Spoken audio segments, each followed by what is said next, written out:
لیکن ان کو 3 مرتبہ دھوتے وقت ایک بات کا خاص خیال ہمیں رکھنا چاہیے، لوگ جو ہیں 3 مرتبہ کے نام پر اتنا بے تحاشا پانی اور فضول خرچی کرتے ہیں، اتنا پانی بہاتے ہیں کہ بس الامان والحفیظ، کچھ کہا نہیں جا سکتا۔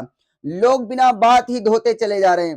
آپ نے 3 مرتبہ دھو لیا اور بس چھٹی کیجئے، بنا بات ہی آپ جو ہے ٹنکی کے پاس میں ٹوٹی کے نیچے ہاتھ لگا کر دھوتے جا رہے ہیں، اور کئی بالٹی جو ہے وضو کے اندر پانی وہ بہا دیتے ہیں۔ تو اس سے ہمیں پرہیز کرنا چاہیے، اس سے ہمیں بچنا چاہیے۔ اب ایک بات اس ویڈیو کے اندر اور سماعت فرما لیں کہ 3 مرتبہ دھونا کس کو کہتے ہیں؟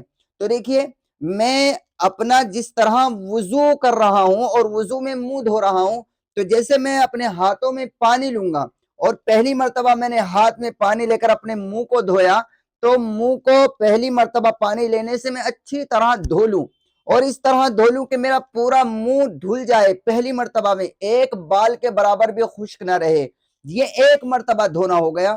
پھر دوسری مرتبہ اسی طرح دھوؤں، پھر تیسری مرتبہ اسی طرح دھوؤں۔ ایسا یہ 3 مرتبہ ایسا نہیں ہوتا کہ آپ نے پہلی مرتبہ میں یہاں سے دھو لیا، دوسری مرتبہ میں ادھر سے، تیسری مرتبہ میں ادھر سے، نہیں، 1 مرتبہ میں پورا چہرہ دھلنا چاہیے، پھر دوسری مرتبہ میں پورا دھلنا چاہیے، اور تیسری مرتبہ میں پورا دھلنا چاہیے۔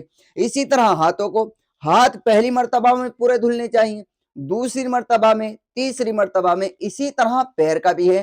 تو 3 مرتبہ دھونا تبھی مانا جائے گا جب آپ پہلی مرتبہ میں صحیح طریقے سے پورا دھو لیں، پھر دوسری مرتبہ میں دھو لیں صحیح طریقے سے، تیسری مرتبہ میں صحیح طریقے سے، اس وقت 3 مرتبہ شمار ہوگا۔ ایسا نہیں ہے کہ آپ تھوڑا سا دھو لیں، پھر دوسری مرتبہ بھی پہلی مرتبہ میں مکمل نہیں دھلا، دوسری مرتبہ میں پھر اس کو مکمل کر رہے ہیں، یہ نہیں ہے۔ اس کو 3 مرتبہ دھونا شریعت کے اندر نہیں کہا جا سکتا ہے۔